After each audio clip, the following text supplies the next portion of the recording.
how's it going? I'm Adam. I'm Sam. And welcome to the Arcane Archive. And yes, we are indeed ourselves today. Yeah, we get to play different characters. Yeah, no, you get to play the good old character of Sam. Yeah, a lot of lore. Oh, so much backstory. So highly, multi-dimensional. You got some real deep stuff. If you ever want, a horror story backstory, Sam's the one that's got it, for sure. But yeah, no, today we'll be doing a bit of a stylized part of the show where we MetaTalk. Yeah, we're going kind of over the more, the numbers part of D&D as opposed to all the fun roleplay and all of those things. This is more of a kind of casual discussion on... We just kind of chill, shoot the Shia, and, just meta talk. We talk the meta. Yeah, pick a topic and today's meta talk topic, as a matter of fact, are elves, keeping with the theme as we've been going so far. And so that being the case, let's just go ahead and dive right on into it. To start off with, the elves, just the baseline elven racial stat block and the like. Elves are a magical people of otherworldly grace, living in the world but not entirely part of it. They live in places of ethereal beauty, in the midst of ancient forest or in silvery spires glittering with fairy light, where soft music drifts through the air and gentle fragrances waft on the breeze. Elves love nature and magic, art and artistry, music and poetry, and the good things of the world.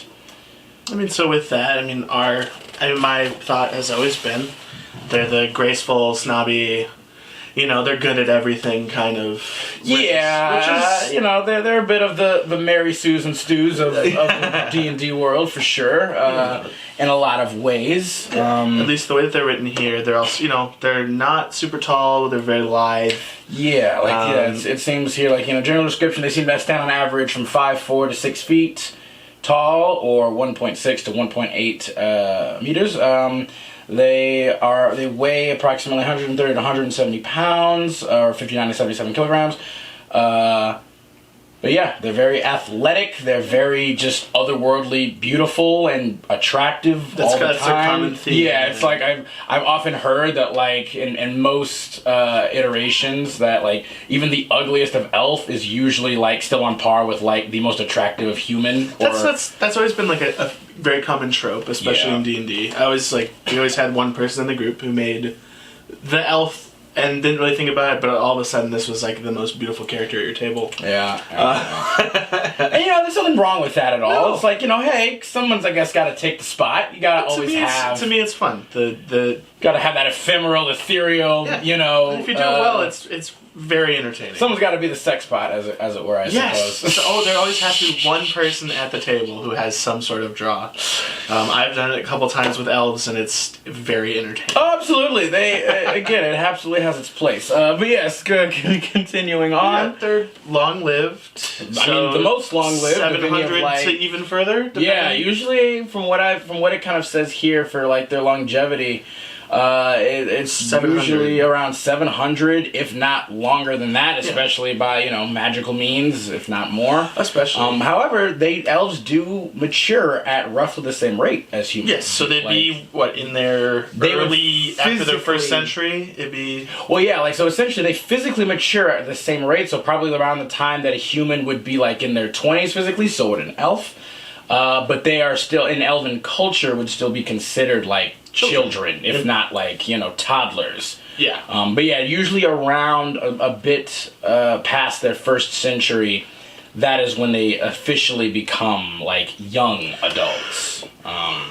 So here it is. They change their name, declaring themselves adults sometime after their 100th birthday, and they pick their own name, which is kind of an interesting cultural aspect. Now, this is all fluff that we enjoy. You don't necessarily have to do this if you're using the race. This is all just more obviously, it's a guidebook. Yeah, it's a nice little pathway that you can choose to kind of tread down if you would like, in terms of adding maybe a bit more flavor or just context to your elves in your game, or if you're playing an elf of hey, because that's honestly, I personally love elves. Yes, well that's elves are always just awesome and badass to me. And I totally get it, and I'm totally down with it, even if they might be slightly, contrived or a little overrated at times.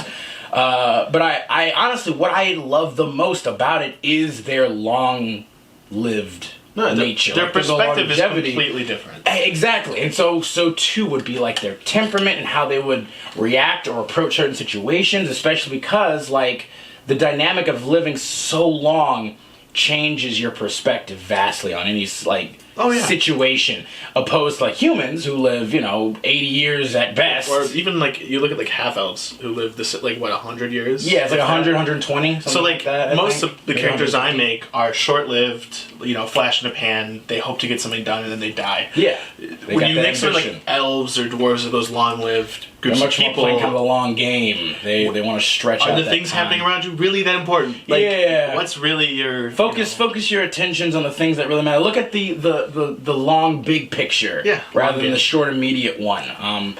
But then that can also, on the inverse, that can have detrimental effects too. You could also easily turn that into like from being an amazing, powerful like role play element and feature to also being like a potential flaw in your character of like, hey, they are so kind of almost detached in a way from the immediate goings on at times that they can sometimes lull themselves into inaction, from which it's is like cool. And like I like the thought process. If you do it well, it is also dangerous depending on the kind of table you play at, or you don't want to completely be separated from everybody else. Well, no, I mean, obviously, that's the thing, right? You should always do it within reason. Like, you should never, any flaw for any character at any time should never be to the extent where it is detrimental to the party or even separates you from the party in that way. Because, again, Dungeons & Dragons is, first and foremost, a cooperative storytelling game. Your flaws should not affect other emphasis people on the cooperation. Yeah. Like, I mean, they can, but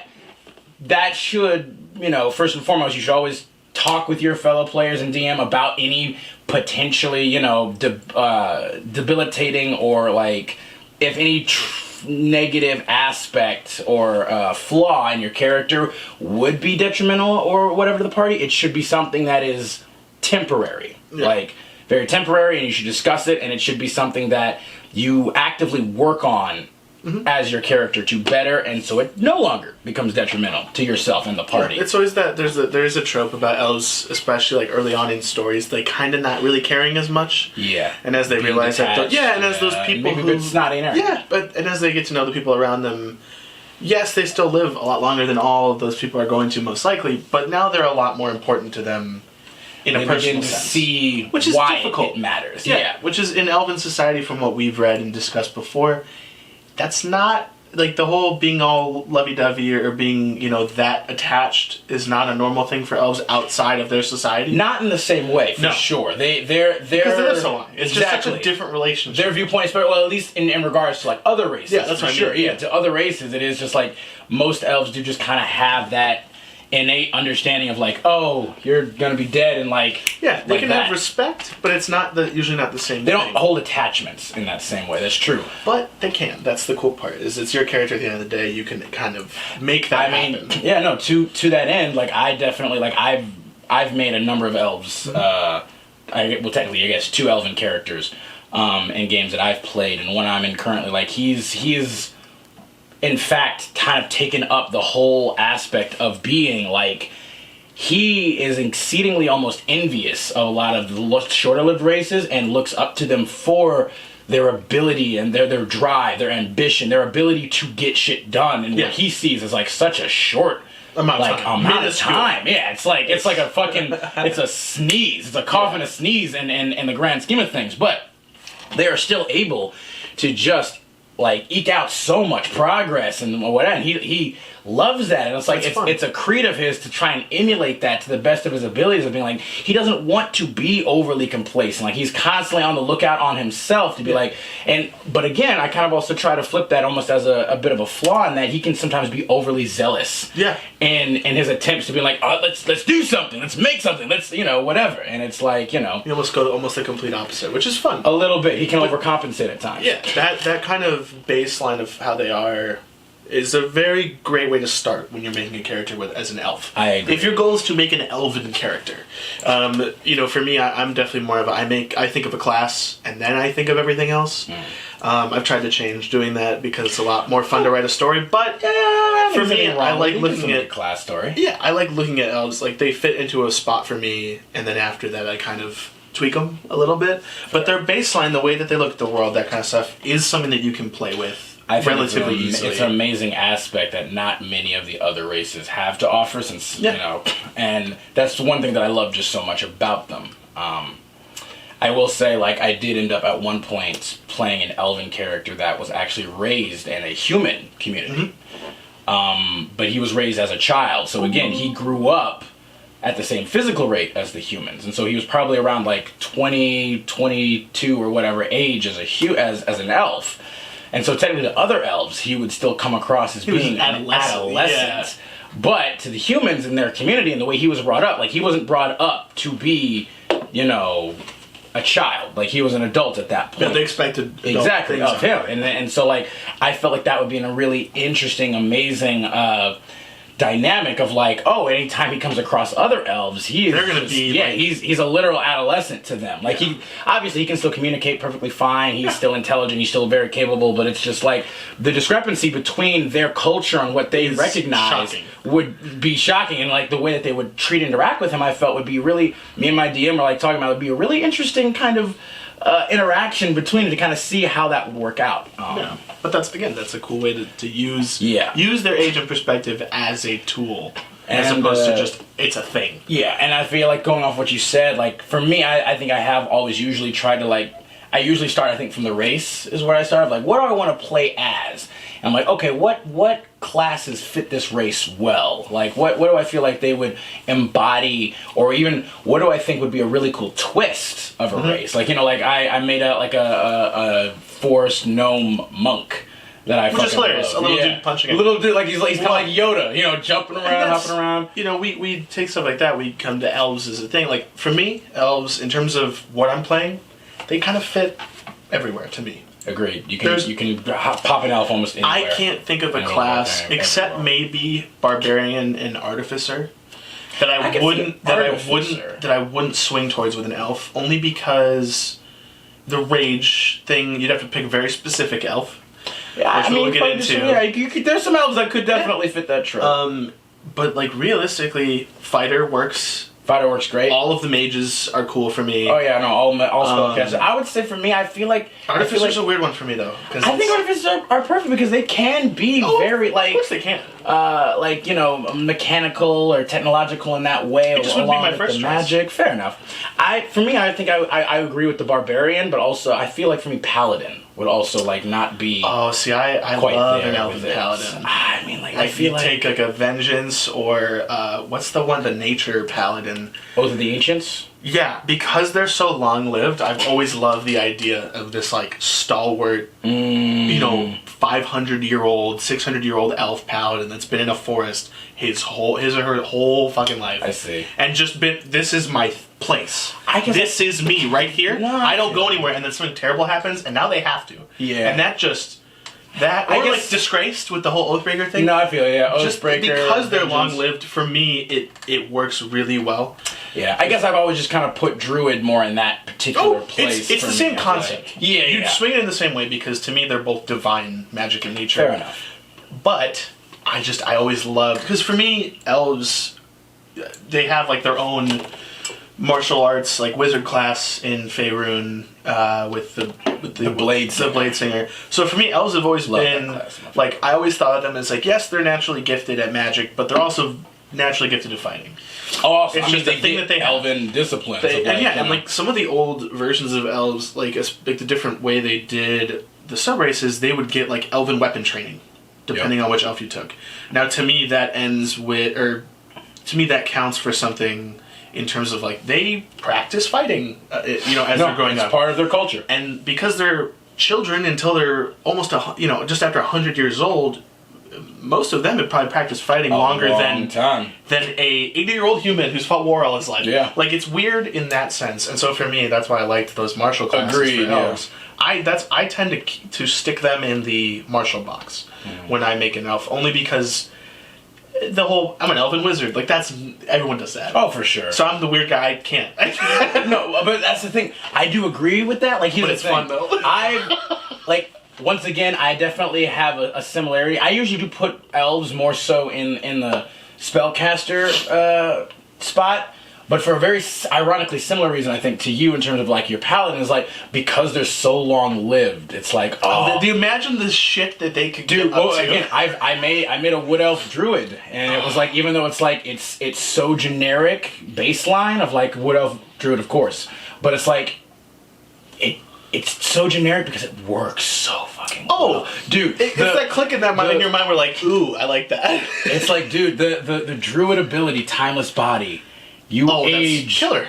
1 year for every 10, and then you match that with a wood elf's long natural lifespan. Oh, you live for thousands of years. Live for thousands of years, and I love that. Because again, I'm also thinking like, dude, if I get up to that point with this character, and I did, I can just I could bring him back at any point, even like for this an NPC. Yeah, that's what I'm saying. Like character. Literally, like it's just like you that's what I love that synergy with. A race and then a class feature. And again, the feature is almost completely useless in almost every way except for RP. Like, I've never played in a campaign where anyone... I mean, what's the thing? I usually try my best. Like, I'm all about that long-term, long-form campaigns, and I want to get there. I want to get to the end. Our stories never last, but I can live that long.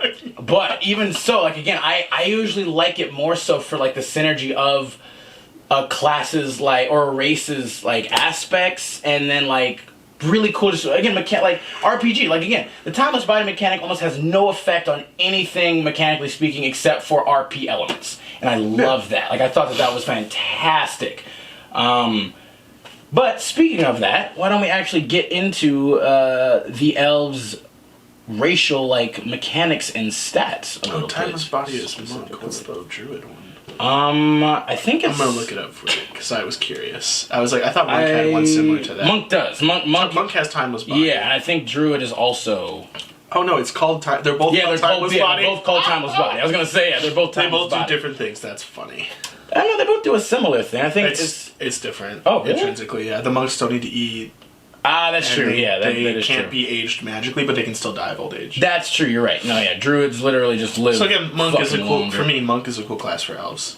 Especially because I wouldn't say monk is a traditionally elven class. Like, you wouldn't find an elven monk in their homeland. It'd be more of like an elf that went out, found it, and became a monk. Yeah, or like was in a maybe there was like a monastery of elven monks or something like that. Yeah, but they're separate intrinsically from the normal people. Which, to me, again, love that kind of, like, you know, getting in there, getting nitty-gritty, kind of, like, change what they're experiencing.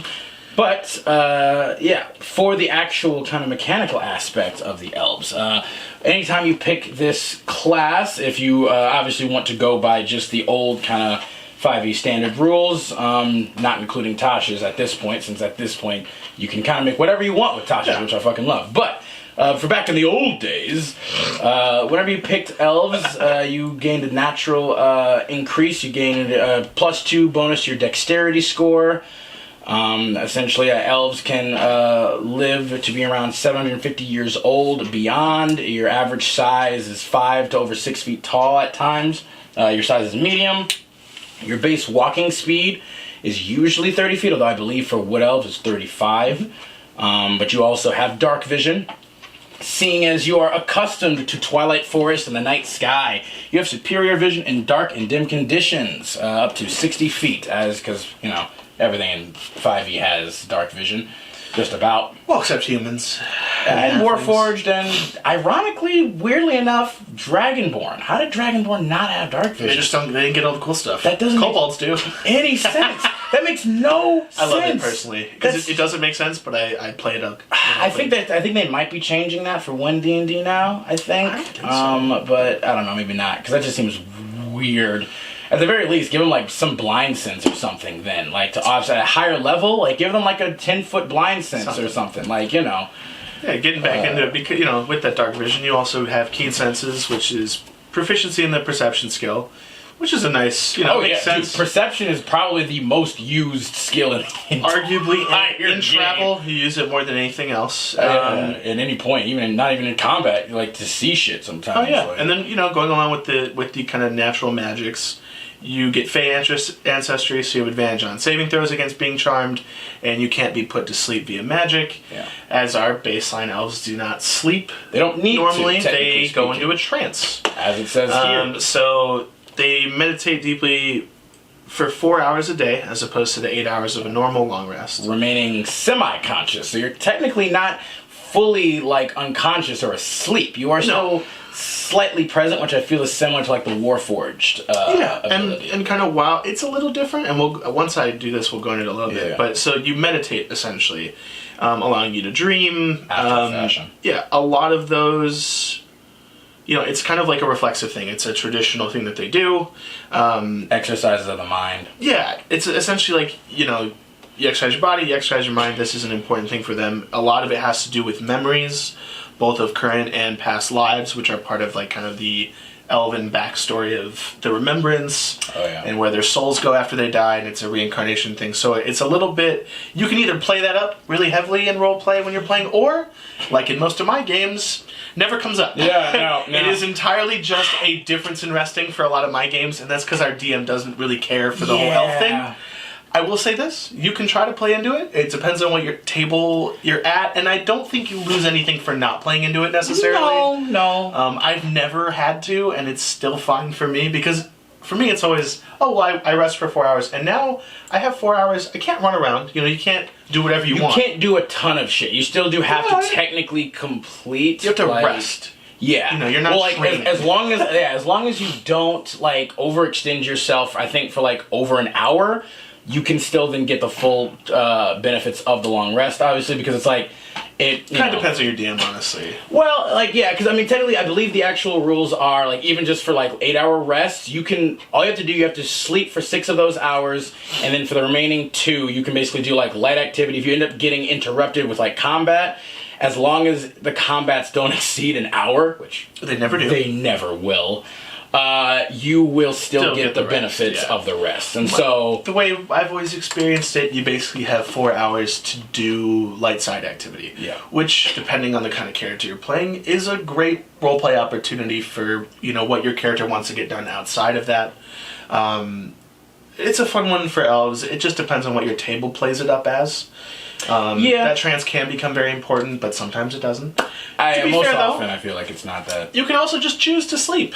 You don't have to do this. No, you can also sleep normally. It's not that elves can't sleep. It's just that they don't need to. And it's that's fine as well. Which, I did not know that until 2 years ago. And the amount of times the amount of times we've role-played the drunken stupor of me meditating in a room was unfortunate, because I would have rather just fallen asleep. Slept it off for sure. Yeah, I get that. It's an interesting one. It's a fun kind of side thing that isn't talked about a whole lot. That's also another thing of why I think I like elves for spellcasters too, is in my opinion, it's one particular thing about this game, and it obviously also depends on who your DM is and how you're running it, but for spellcasters, especially at lower levels, you are just so limited in a lot of the things that you can do, and then having that caveat of I gotta wait 8 hours now to fucking do some shit again, instead of if you're trying to get shit done and really experience stuff, it's with this, it makes obviously the aspect of long resting much less detrimental, or much less of a what's the word I'm looking for? A slog. It is. It can be a slog, especially low-level spellcasting. It can get in the way at times, and it's because again with this, it's you can rest for 4 hours. That effectively, technically means you completed 8 hours of rest for a normal human. So you get your spells and all your other stuff back, and then you can go out. You can head out and you can travel, and that's fine. You know what I mean? You can still get that back, and you will still get the benefits after. Technically the next 2 hours, because again, you only need to get 8 hours of actual rest, or 6 hours, I'm sorry, of actual rest. But it just, in my opinion, I feel like that helps to keep the game bogged in, because I've had players at times where they're just oh, they got into a real just heavy fucking encounter, or I've even been a player getting into a really heavy fucking encounter, and they have nothing left, or even just being slightly like they're low, and it's like, oh shit, we're about to go into a fight, or we need to do something. Like, can we long rest? I want a long rest. Like, I'm not going anywhere until we long rest. And it's like, I'm sitting here, I'm like, well, okay. You can't here. Yeah, it's like, you can't necessarily long rest here, or well, you could long rest here, but then it's like, okay, but that, just like, again, RP-wise or gameplay-wise, it slows it down. It's just like, because again, to be fair, it is like, yeah, that was a hard encounter. It wasn't necessarily even their fault, you know, it's just how the dice go, and it's like, it can definitely kind of almost put a bit of a bottleneck or a stopper on it. What's interesting on this, and this is more probably my personal experience, with Trance, it says, once you complete your 4 hours, that is an 8-hour rest for you. Now, that would mean that after that 4 hours, you can go do whatever the fuck you want. Now, if you haven't played a lot of D&D, or you've only played with a singular group, there's a distinct possibility, like in my case, that doesn't really come up.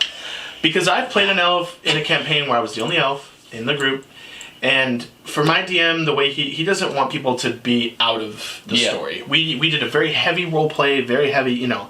And if I wanted to run small errands or do small things, that's fine. But he's not going to let me on your own solo adventure kind of thing of like, and, hey. And I understand that, you know, it might be frustrating to take this because you want to do cool stuff like that and it not be allowed. You just have to keep in mind that, again, it's not just a cooperative game with the people you're playing at the table. It's also about with the person behind the screen. Oh yeah, no. Again, and that's like important. You can't, because I didn't even realize that it counted as a long rest after 4 hours. I thought it was 4 hours, and then you still had for the other 2 hours to hang out. Well, what's interesting is that there's actually been a lot of kind of debates about this specifically, and I believe even like Crawford specifically even said that the trance ability is not meant to technically give, you know, the race of the elves a leg up on any other race, and that they still technically have to complete the 8 hours. Yeah. But that's how we always did it. Yeah, but the thing also being is technically with rules as written, it literally does say you gain the same benefit that a human does from 8 hours. So technically speaking, after the 4 hours, you have effectively gotten a long rest and gotten all the benefits a long rest does entail. But to Sam's you point, can't just go kill things. To Sam's point, it's despite the fact that, in my opinion, to be fair, rules as written, that is what it says, and so I feel like all things considered, you could go do that. You get all your shit back at a 4 hour thing. I think that's fine because it is an extra trait of the elf. Yeah. That's what makes them kind of extra like badass and cool in that way. And to be fair, unless you're a spellcaster class, it doesn't really matter as much because most martial classes get a lot of their shit back at short rests anyway. But it is indeed something to keep in mind of like, just because you can do something doesn't automatically mean you should. Like, yes, you're back and good to go at 4 hours. That doesn't mean that, like Sam said, you should just go out and start doing whatever the fuck you want because you can quicker than the rest. Because odds are your DM's not going to let it fly. No. Unless they haven't really done it before. And that's another, thing. One thing that I can say, though, is obviously as a spellcaster, this does maybe give you a little bit more free reign to do cool shit. Especially if you're a ritual caster. Exactly. You have time to set things up and maybe experiment with what you can do. Or even, like, one thing that I have seen for a lot of, like, spellcasters that I've DM'd for, or even my fellow players that I've played with, is, like, they can be sometimes very paralyzed or scared to blow their spells on a thing. Because they're like, but I feel like, again, with this particular ability, if they're an elf, hopefully that would help. And I've kind of also tried to help them and kind of say that, like, hey, you get your spells back at 4 hours. So you don't need to wait as long. Like, the party is probably going to be okay taking maybe even a 4 hour long just chill. And then you can continue, because that doesn't take up like an entire day, right? Yeah. 8 hour rest, it's like that'll take up like a whole fucking day essentially. But 4 hours, like, you could probably, they can get a short rest, you can get a 4 hour, and an extra 3 hours in there, just kind of doing whatever, that gives a little bit more. And that gives spellcasters maybe a little bit more flexibility in being like, okay, I want to do some cool shit. I'm going to drop that high level spell on this thing just to like have a cool, dope moment. And it's like, feel free to kind of splurge a little bit more because at least at my table and in most of the tables I've played at, this allows you to have a little bit more flexibility with your resources in terms of reacquisitioning them. And that's a helpful, just kind of have in your back pocket. Makes it a little bit different. It's a flavor thing. Even if you're not using it in its full mechanical aspect, at the table, it's still cool that you do things differently. Yeah. You are an intrinsically different You're an individual. Yeah, you're an intrinsically different being. This is something that showcases that. Yeah. But yes, continuing on. For your languages, obviously, you can speak, read, and write Common because just everybody can. Not everyone, to be fair, but just about everybody, usually. But also Elvish, surprise, surprise. See, I feel like it used to be called Elven, and now they switched it to Elvish, which I'm like, I don't like as much. I think it's always been Elvish. I've heard other people talk about that too. I like some other people that I've watched online as well have also agreed that like Elvish and like Dwarvish and Gnomish. I think they got in trouble with copyright. Maybe because there was already fantasy stuff. That's why they don't use hobbits. It's halflings. No, it's halflings. No. That's specifically Tolkien. That might be why. That might be it. You're probably right, but doesn't mean I have to like it. But anyway, Elvish is fluid with subtle intonations and intricate grammar. Elven literature is rich. They use Elven there. Elven literature is rich and varied, and their songs and poems are famous among other races. Many bards learn their language so that they can add Elvish ballads to their repertoire. Yeah, and that is always a language I take on bards. If I can. Elvish and Sylvan is a fun one. No, Sylvan I think is great for bards. Because, it's just fun. I mean, even just sounds like perfect and like almost like a musical note in and of itself. To me, it's like those.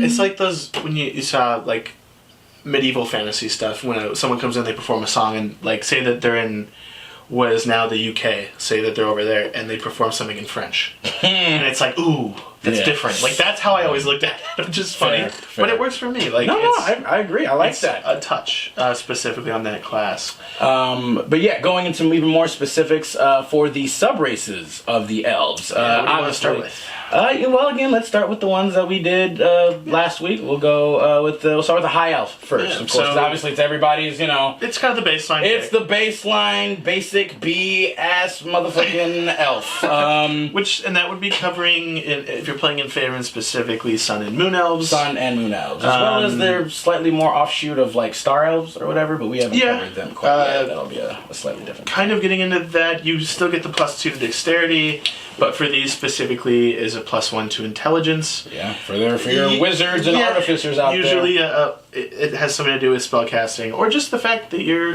studied.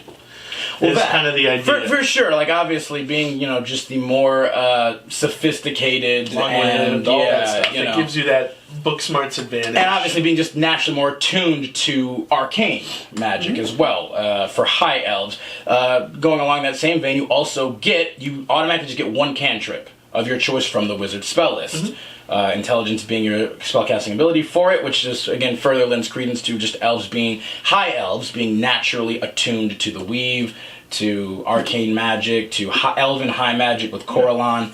And in the same vein, the intelligence pick, the magic, you get an extra language. Honestly, I also really do love high elves for rogues too. Yeah, it's a fun one. Yeah, it makes sense. It's all stats, and like that's also extra language. Yeah, you get a +2 to the dex and +1 to the intelligence. It's a lot of stuff you need.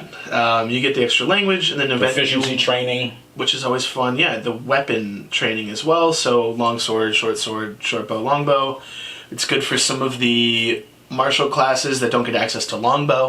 Yeah, and it's a classic for rogues. Yeah, no, and if you're also like looking, because a lot of time martial classes usually their dump stat is intelligence, and so it's like it's a coverage stat. Having a +1 to your intelligence if you want to do a high elf and just fighter, baseline, ranger, stuff like that. And like you wanted to dump stat intelligence, you would at least get like a slightly increase, maybe at very least getting like a 10, so you're just even. Yeah, or if you're doing standard array and you dump you get at least to a 9. That's an easy thing to fix. Yeah, you can just, again, add one more to that as well as increasing something else. Or even if you take a feat. Yeah. So feat would be a great way to offset that for sure. Obviously, this is before they've added Tasha's. We already covered, like, Tasha's obviously makes all of this technically null and void because you can just make almost anything any way that you want, which...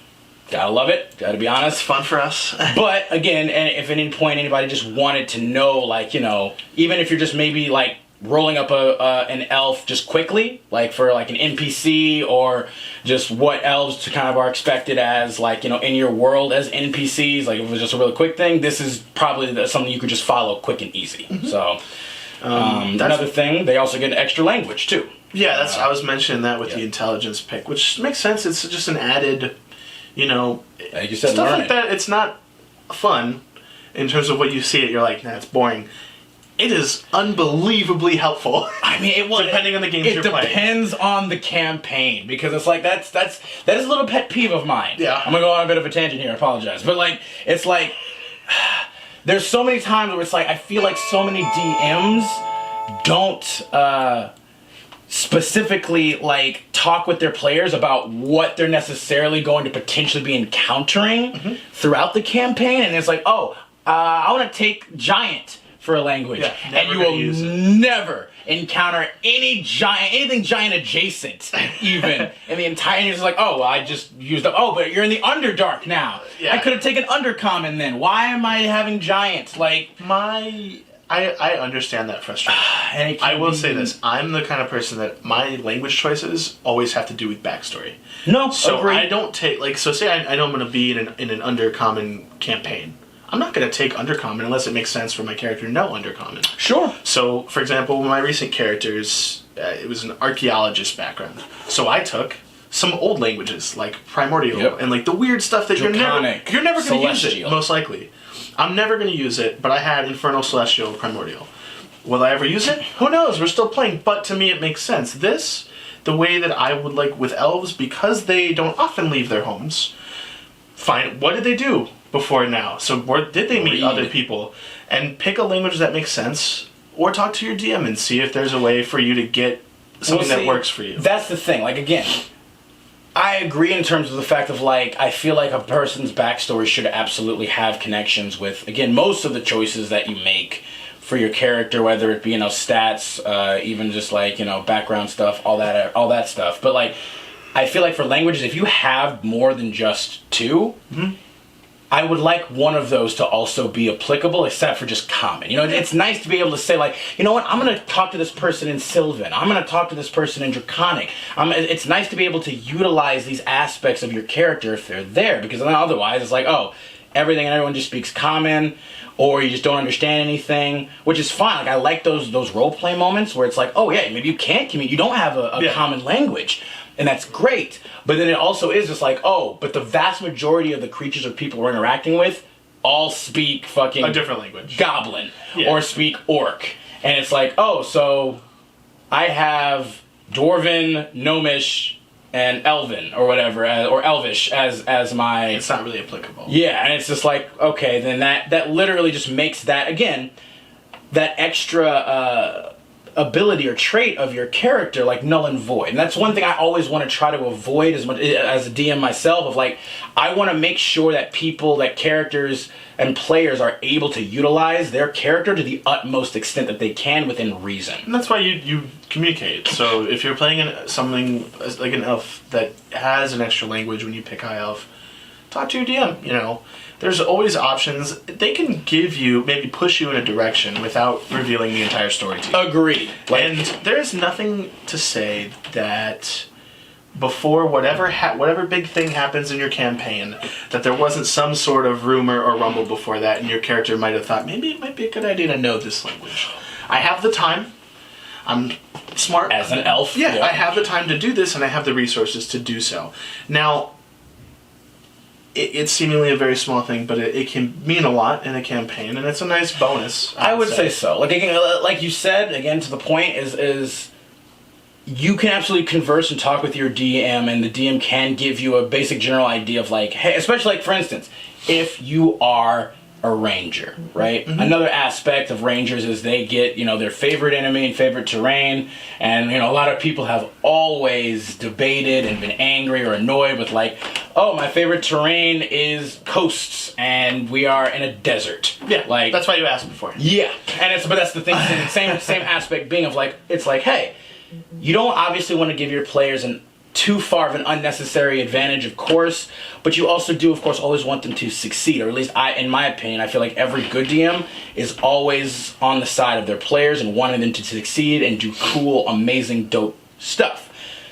So yeah, talk with your DM, converse, let them know like what you're thinking of for your character. Maybe they might even be able to switch some things around themselves to make like what Sam was saying in terms of their backstories. Like, this is what I feel like they would know, and it's like, okay, cool. Yeah, I think I can fit that in. I can start to make that. If you're playing something that's an established setting, that's a lot easier to do. If you're playing, and you might not have to talk to your DM. If you're playing something homebrew, like I'm currently playing now, same. You have to look at what the information that people give you and use that and ask questions, and that's great. That applies to literally any character you make. Yeah. And that's kind of coming into like with when we're going over these sub races. Think of how like we'll kind of give examples as well, but these things can be slotted into other stories fairly easily, even keeping a lot of the culture the same or completely changing it. But this is our baseline. Yeah. This is kind of just the default template or whatever that you can utilize and kind of go off of for ease of application, essentially. Like again, with the introduction of Tasha's, and I'm assuming they're probably going to build even further upon that with Dragonlance. Yeah, Dragonlance, 1D&D, all that stuff. You can do whatever you want, but obviously, again, this game can already be complicated and difficult enough, especially for new players, or new DMs, or returning players from more missions. And it's like, hey, if you just need to find a freaking generic or default high elf, wood elf, whatever, there it is. These are the traits. These are the stat bonuses and stuff that you can just go like, boom, got them. I'm just gonna place them there to help with the party, or to even just have a quick whatever. And you're good to go. Speaking of, what else is our next one is the forest-bound cousins to the High Elves. Quite. These are my favorite elves out of the baseline. Yeah. They're the, lived in forests in the Forgotten Realms, a lot of like hunters and druids and all that kind of fun thing is what always comes to mind for me.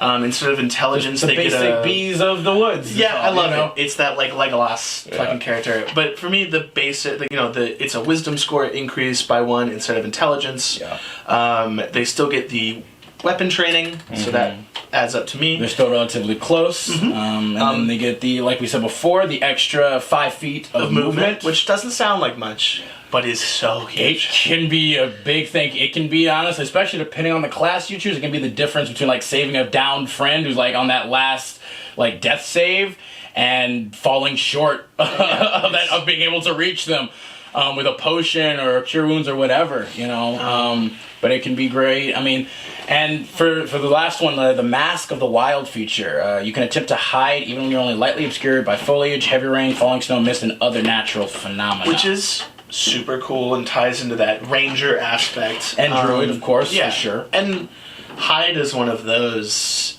tricky mechanics at the table for some people. The one thing that I would have liked for this is maybe giving them a similar thing to like, the goblins. You as a wood elf, you were able to hide as a bonus action in any of these kinds of things here. Because again, the biggest issue is like, as a wood elf, depending on what class you choose, unless you're a rogue, you don't have the ability to, it would take your entire action to do this. And also, to be fair, as they deliberately said, it is very situational, technically speaking. And like, this is one of those things that it plays into the stalking kind of class. Or like being comfortable in nature. This is not an offensive ability in my book. Not usually, unless, situationally you can use it to set up before a fight, but hide is ambush. Hide is the way hiding works in D&D is, there is a rule for it, but it is difficult. It is not used similarly from table to table. Because the idea with hide is that you need something to hide. You need to be able to cut off line of sight. And a lot of tabletops, they don't really hold steadfast to that rule. I'm among, like when I DM games, a lot of my stuff is one-shots, very fun things. So I kind of let it slip sometimes.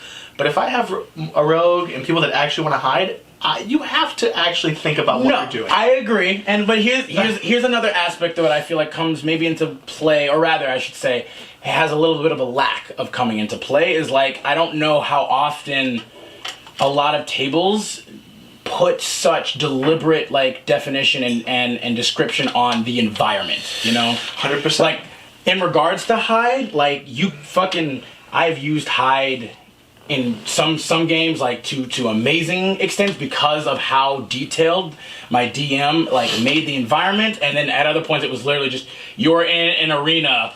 You can't 30 feet by 30 feet with the monster, and that's it. And you're just like, oh, well, I can't do that at all. But you know what? There's an interesting example of that. So I've actually played in a game where we had that scenario. It was an arena situation, but it was late in the day, and it was high walls, and there was actually a point where there was shadow along one side of the arena.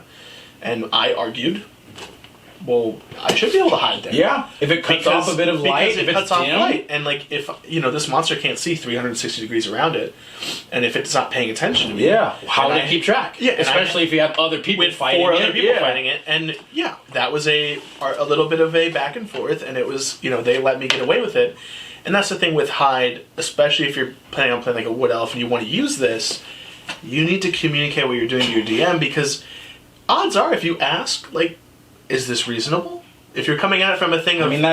if you're coming at it from an angle of, do you think I can do this? It feels so much better. As the person on the other side of that screen being like, you know what? I could make a case for this. I definitely...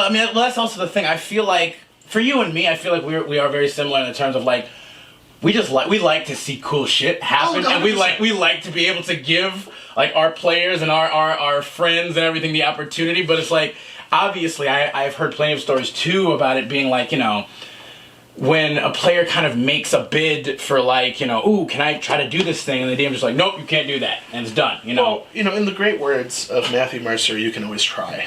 Well, that's my thing with a lot of that. That's how I look at things. I agree. I feel I'm not going to let you succeed if it doesn't make sense. Unless it's ridiculous. Yeah, again, like I said, if you can, very similar to you, if you can make a legitimate, reasonable like argument or proposition on like why this could work, then try it. Give it a go. I'm down to work with you. I am down to work with you. Like, I'm not going to guarantee, like, oh, yeah, this is going to happen. But I'm down to work with you to be like, yo, let's see what check that'll be to fucking try to make that shit. Because that sounds cool. Yeah, you can try and, like, almost blend into this shadowy kind of thing. Why the fuck not?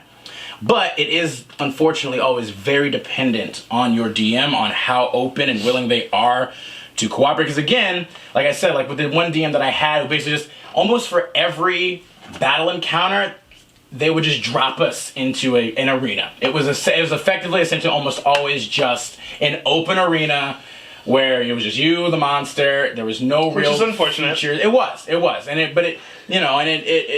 still D&D. It was still fun to just do that, but it definitely limited a lot of the more subtle kind of things of like to make the game more interesting. Aside from just being like, I attack it, I miss, I hit, I damage. Yeah. And that's the thing. You also, when you're looking at, and this is going to be something that's true in any character, through any race you're making, and yes, this is very tangential, you have to figure out what kind of game you're going to play in.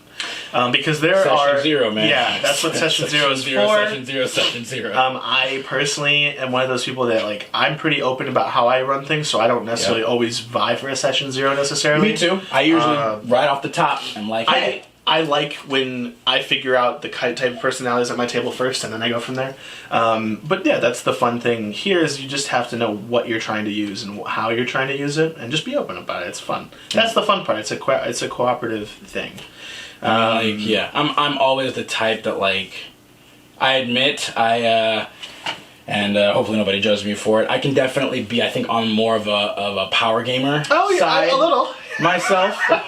Oh, you noticed, did you? A little bit. It was a short amount of time that we played. Yeah, but it comes less from a thing of wanting to be like the best, but I'm just like, I just want to do the dopest shit that I can, and it's like on the offset, I'm aware of this about myself, and so I always do my best. Like, I'm not gonna just drop into an encounter and just try to sweep the whole thing like immediately. Like I'm not gonna fucking go in and like do like the infinite fucking simulacrum wish. You're not making a Gatling gun warlock. No, I'm not the coffee lock warlock. You know, I would. Or the coffee. Yeah, you would. Because you like to be a troll, I do. Sam. I'm not a troll. So I like to actually have fun with everybody. I'll put it this way. The games I play that are serious, I think probably along the same line as you, I like to be proficient. I pick a thing that I'm good at. I pick a thing I'm good at, and that's what I'm good at. And there's a lot of other things that I'm not going to be good at. Yeah. And there are certain characters that I make that are not good at fighting.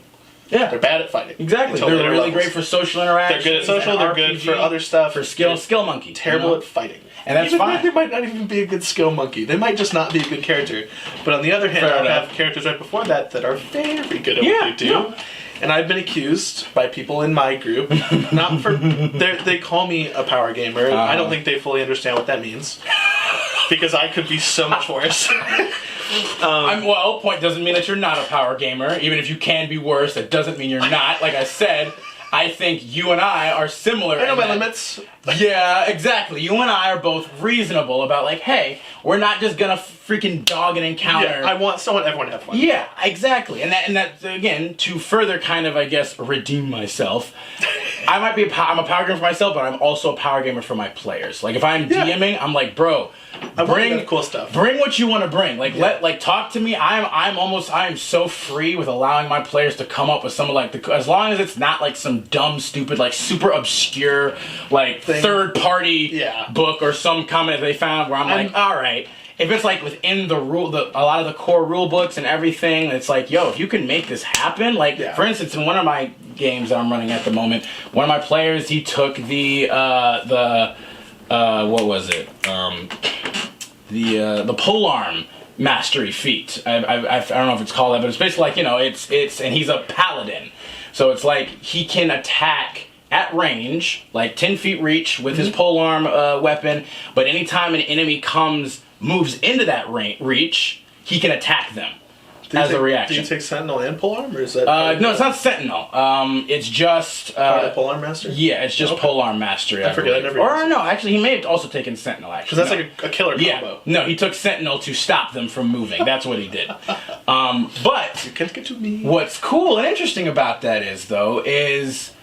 I have also that gives me some fun ways of trying to counteract that. Oh yeah. One particular way that I've done it is that they're actually fighting a lot of undead, a lot of vampires, as well as spiders. And one thing that I found that I could do that would be really interesting is you cannot technically trigger an attack of opportunity if it is in any way forced movement.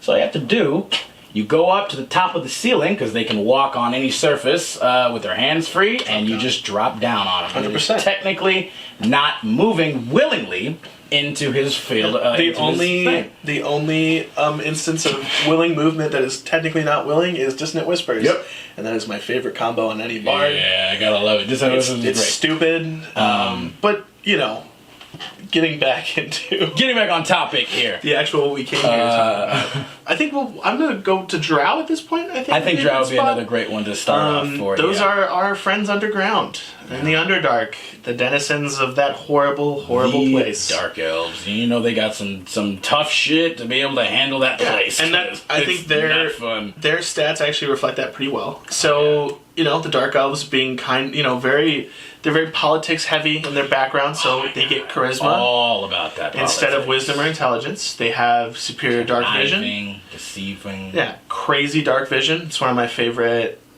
additions to a sub-race is that 120 feet of dark vision. I feel like they should give it to more people. Again, everything is having... It's dark visions and warlocks is Devil Sight. Yeah, is the only people dark that elf. get it. Yeah, dark elf and warlocks. Now, this is going to be a topic of debate, is the sunlight sensitivity.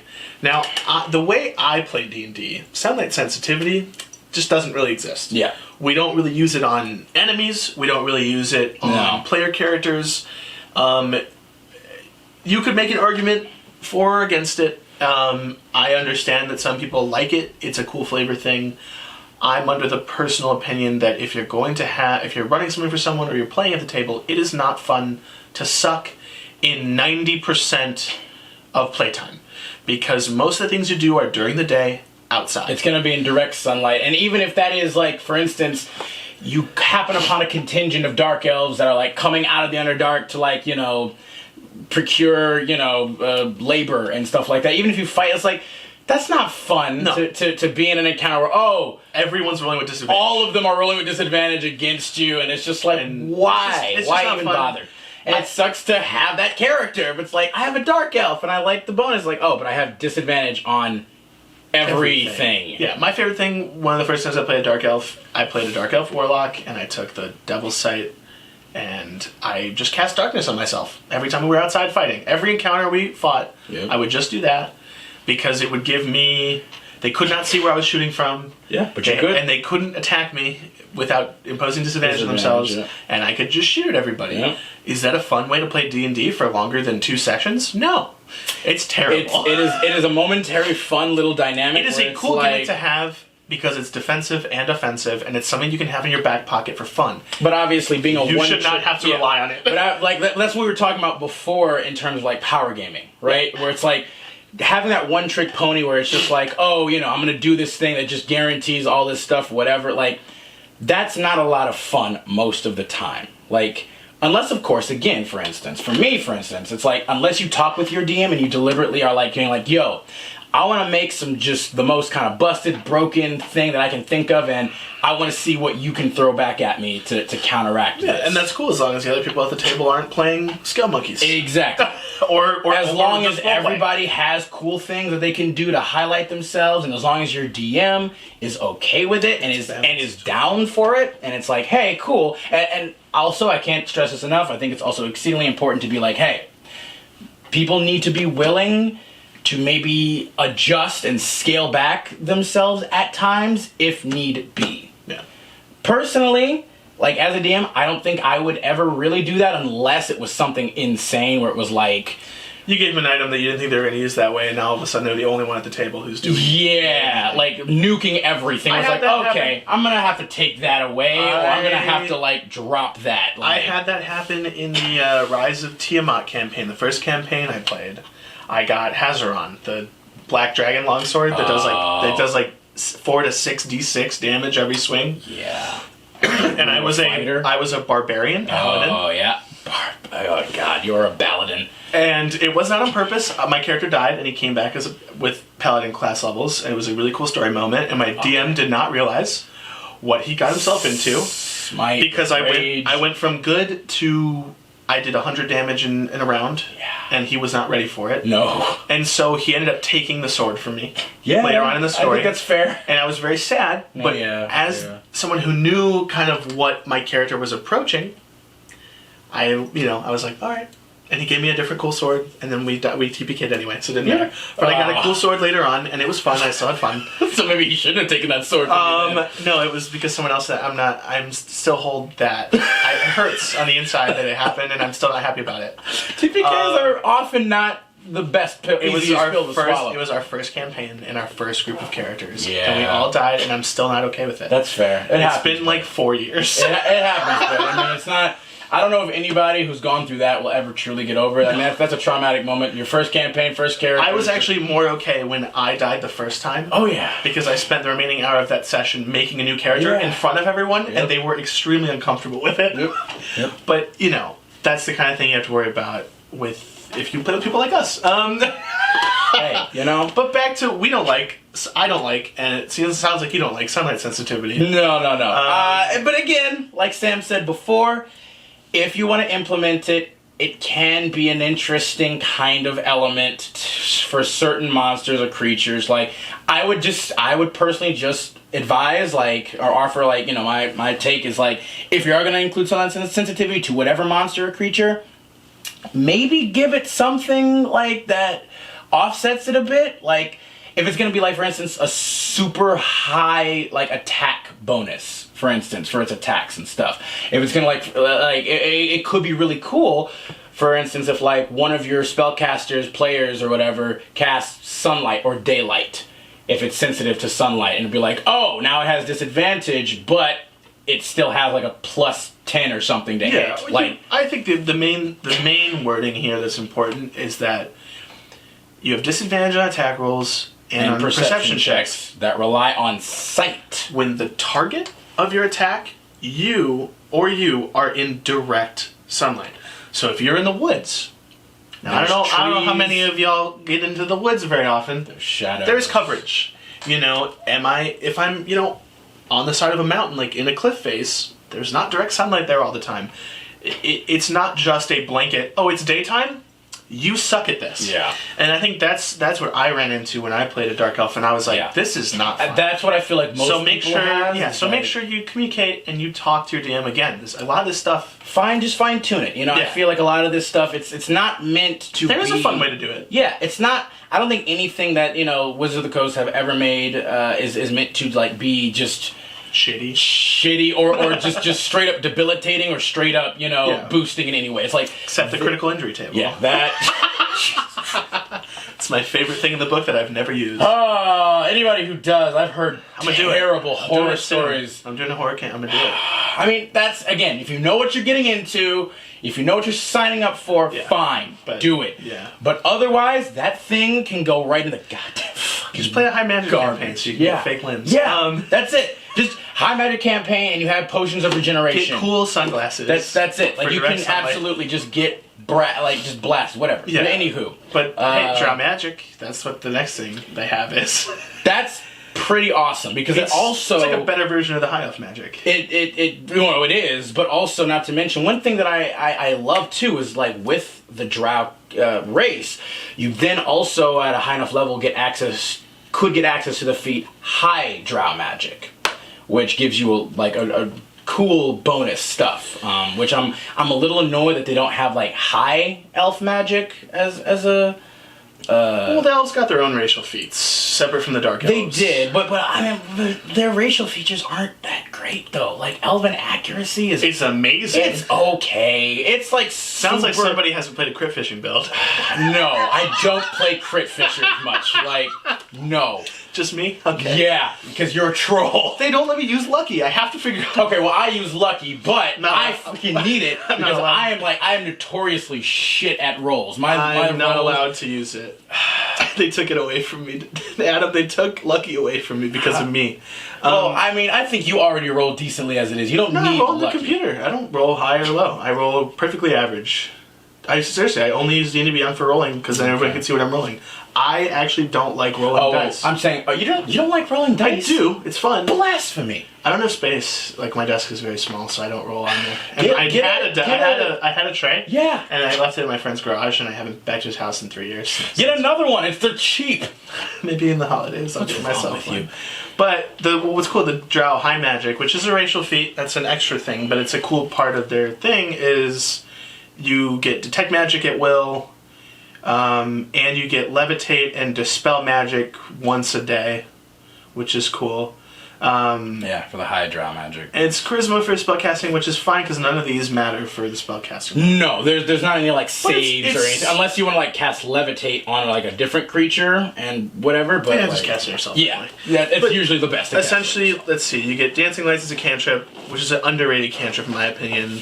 At third level, you get Fairy Fire once with this trade. It can be awesome. It's a very situational, but when it is important, it works so. I mean, I would even say it's not even that, because again, even if the creature aren't invisible, you still get advantage on every attack against them as long as it lasts.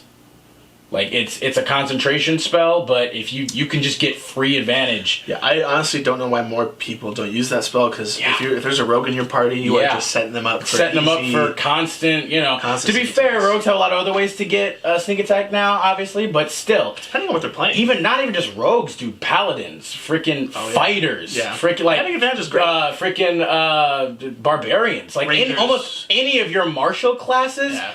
Fairy Fire will set them up to start nuking almost any creature. Even you could say any spellcaster that uses a lot of cantrips with attack rolls is nice. I mean, that would probably mostly just be like Warlock or Wizard primarily for like. I would argue Artificer as well. They do a lot of cantrip damage. I mean, I feel like Artificers usually use more tools. Like I've been playing Artificer. True, that is true. If you're playing an offensive one. No, you're right. They also get at 5th level. They get the Darkness spell once with this trait, and again, these are all long rest, like once a day long rest spells, and you use your charisma modifier. Yeah. But they're just free. You just have them as part of your none of these are spellcasting savers. ability. They're not saver suck spells. None of work. them, except for Fairy Fire. No, Fairy Fire is not safe, is it? Yeah, Fairy Fire is a save. You have to. I think it's like a dex save for Fairy Fire.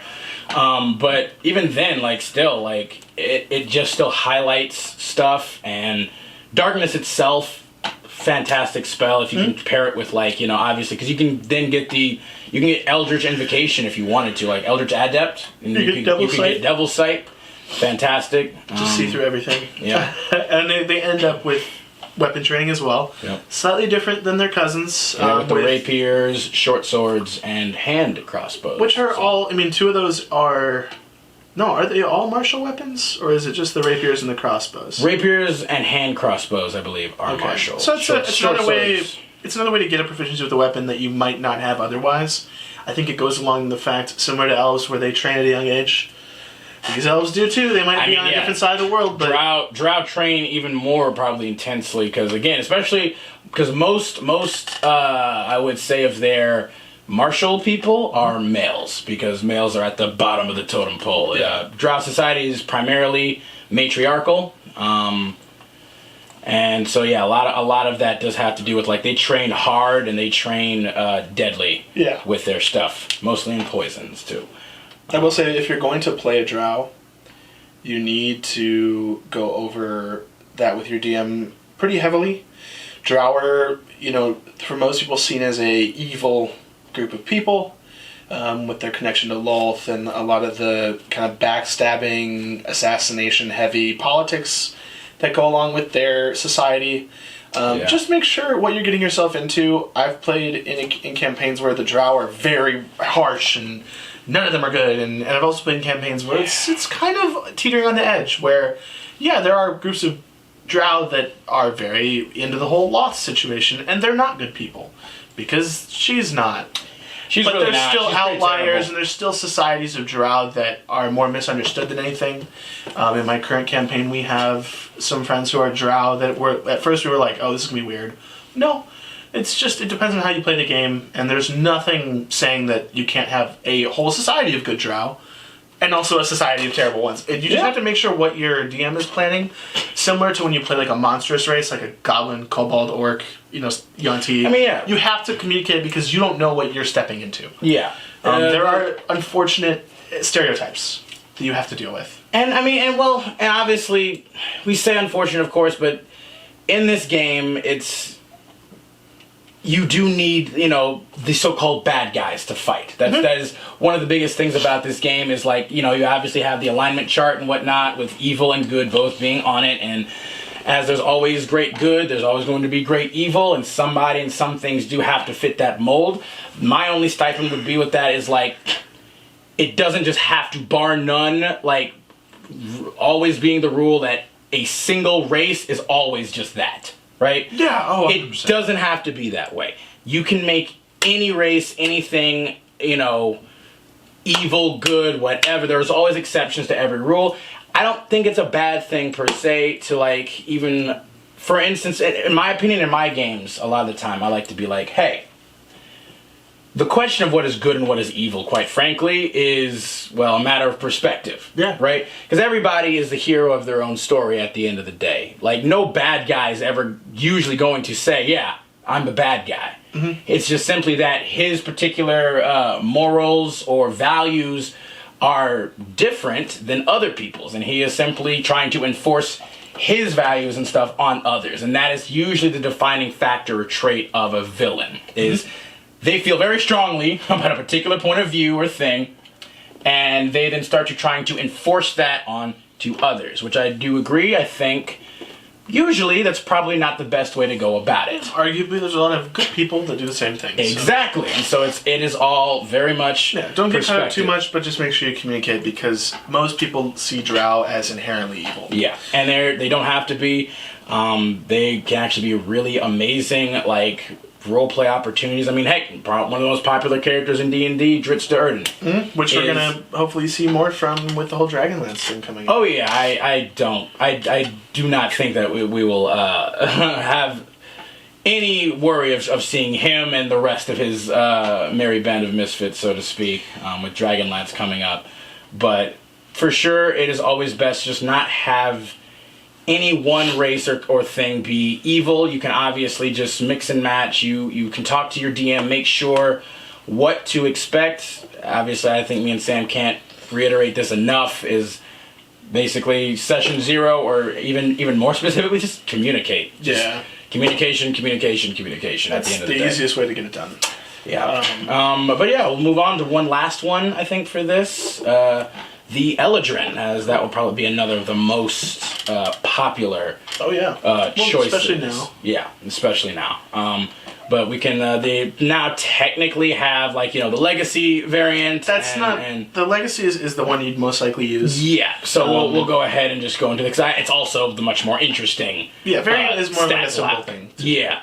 But yeah, so again, with the Eladrin elves specifically, you get 4 different actual kind of flavored sub-races, both autumn, winter, spring, and summer, as is the theme of the changing of the seasons, because depending on what kind of emotional state your Eladrin or any other Eladrin will be in, that is what defines what season they would currently be representing. Yeah. And so, I mean, you can play it 2 ways. It changes depending on, or there's a couple ways to play it. You can change it depending on what season it is in the world you're playing. If you can change it depending on your own emotional state. Yep. Your seasons reflect that.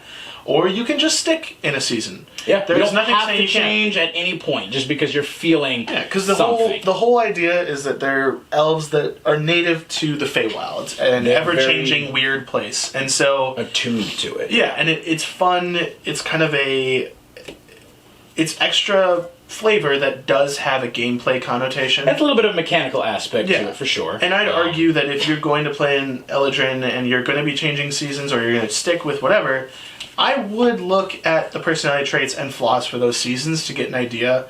It is a awesome roleplay opportunity that you should not pass up. I feel like you should never pass up on any potential ability to incorporate fun RP aspects to your character. It's like that's, especially again, if they're literally just being like laid out for you to they're right there to just pick from. Like you can like just again, roll. I know sometimes it can be difficult to like come up with little quirks or little kind of things for your character, but it's like literally they have them rolled out here for like 4 different things for both autumn, winter, for both flaws and traits, spring, all of them. And so it's like feel free to look through them if you're feeling it, and it's like pick one. It's like, hey, let me see if I can maybe expand my role play. It's good practice. That's exactly, and begin to kind of go through it. But continuing on, they also very same as the Drow get a bonus to their charisma score as well. I think it's a great. It fits. It's perfect because they are, almost the exact opposite of the Drow in terms of like they are the colorful, much more vibrant, even more so than other elves with the Feywild. They are almost like intensely, extremely saturated with color and vibrancy. And they're whimsical beings. And to me, charisma is more than just how good you're. Oh no, it's all about it's about your strength of presence. Yeah.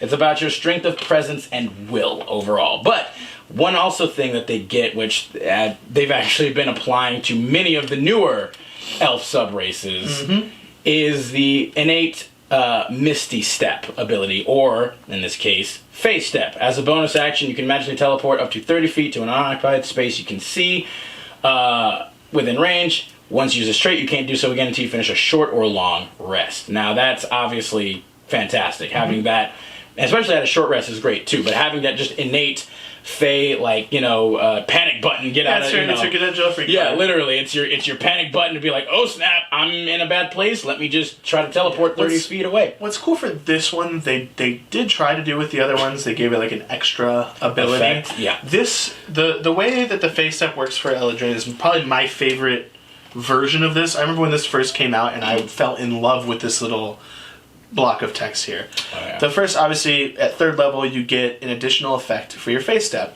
And it's also based on what season you are. Yeah, based on your season, and if they require a saving throw, the DC is 8 plus your proficiency plus charisma.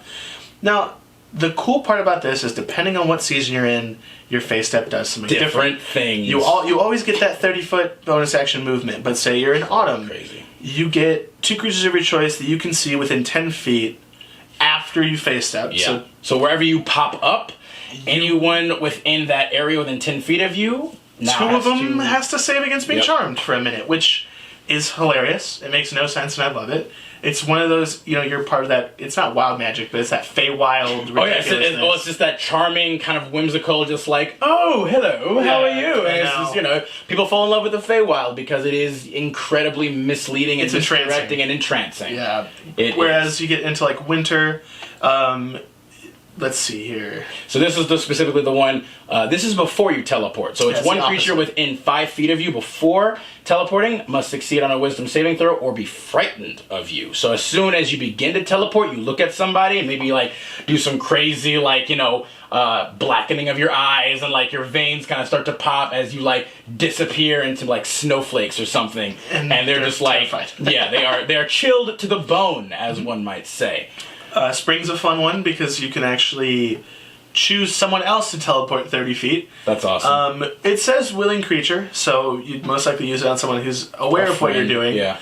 But they have to be within 5 feet of you, and then you can have them appear in a 30-foot space away as opposed to yourself. And that is really good because there's not a lot of spells or mechanics that allows you to teleport other things really besides yourself. Dimension door. Dimension. Well, and you have to go with them too. Yeah. Like with this one, you literally teleport them away instead of you being the one that goes with them. So it's like I think they recently added a spell, Vortex Warp, which is cool. Like that's like the first real spell besides the actual teleport spell that allows you to teleport someone or something else. So it's like, gate and but that is still like something you have, like that's still movement. Like you have way to, later as well. Yeah, it's way later. But this is some early in your campaign. Yeah, you can now basically just shunt someone 30 feet if they are willing, of course. Away from you. But, of course, last but certainly not least, for our summer variant, immediately after you use your phase step, each creature of your choice that you can see within 5 feet of you after you you apparate back into place takes fire damage equal to your charisma modifier. So, obviously, if you're playing some high charisma builds, like either Warlock, Paladin, Bard, Sorcerer, you can literally just kind of like flame burst right in between a bit of them. I think this would work great with Paladin, personally. Like, if you just, like, literally just phase step, flame burst right into a center of them and then just start smiting away, like, I think that would be awesome. But they are super fun, for sure. Like, Eladrin, my friend, one of my best friends is playing Eladrin in our current campaign right now, and he's been doing Autumn, which has been super helpful. He's utilized that charm a number of times in play now, which has been great. I played a Eladrin. I did the spring, and I was a Circle of Dreams druid. Nice. So my whole thing was teleporting. Yeah. Because Circle of Dreams at 10th level, you can teleport all over the place. You can heal people. And you can teleport other people with the hidden paths from Circle of Dreams. So my whole kit was just moving myself and people around. You got control of the environment, literally. I played this like super whimsical, happy-go-lucky character. We had a lot of fun with it, and then was murdered by Illithid, and I still haven't recovered. Yeah, no, you told me. I've never played a nice character after that. Yeah, no, you told me. That was my only nice character I played, and I never done. You gotta give it a chance. She would want you to try and play another. I'm nice gonna try playing her again in a different campaign. She would want you to try being another nice character, I Sam. can't. She would want that for you. Okay. I'm mean. You did great.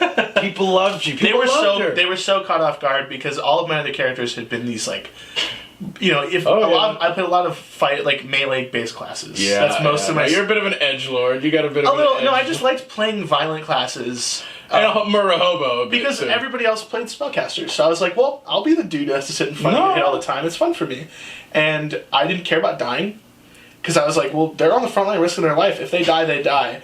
And I always played these like characters that would, whether it was a barbarian or a fighter or like a ranger, and I just murder everything. Yeah. I was so good at combat. Yeah. And I died, and I came to this table with this like, hi everyone. Yeah. Like so starry eyed. Like I had a custom magic item that it did nothing except every time I sat down, I would just it would just let me sit. Yep. Anywhere. Like, I had one of those little belt, and I could just sit like. People would be like, "Oh, do you need a chair?" And I'd be like, "Oh no!" And I just sit down, and it's just in the air. I've had one of those like too. those stupid camp chairs they sell now, which are strapped to your legs.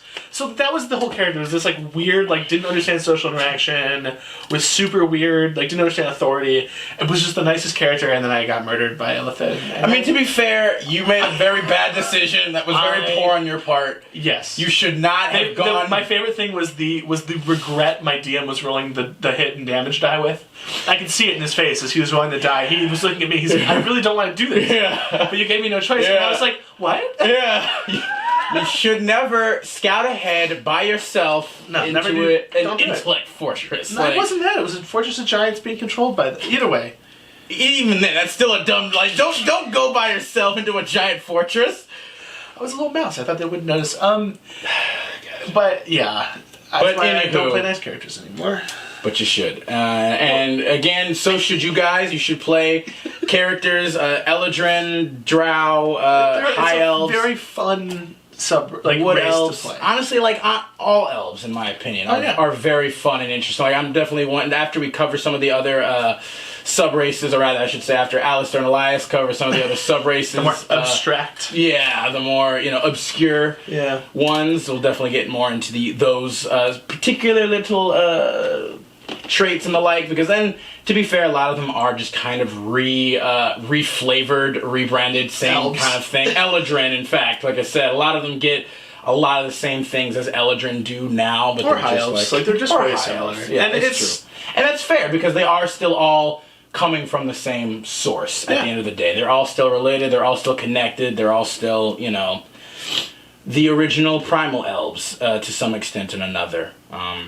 But yeah, thank you guys so much. Thanks for listening to us. Coming. Yeah, we kind of ran off on quite a few tangents there, but I hope it was at least a little entertaining. I think that's probably going to be the theme for these. Oh, for sure. Like we already warned them that we literally just get together and do this shit for hours anyway. So again though, thank you guys for coming in and hopefully you enjoyed and hopefully this gave you some ideas on how to use these fun characters because. That's kind of what the whole idea is. Yeah, no. MetaTalk is all about, like we said, trying to figure out, listing kind of down all of their little mechanical aspects, but also some of the more meta roleplay aspects and dynamics you can have. Mm-hmm. So, we hope we able to convey at least a little bit of that in between our long bouts of ranting and raving. That's when we love this stuff. But we're very opinionated. Thank you guys so much again, and we love you, appreciate you, and we hope you see you real soon. Thanks.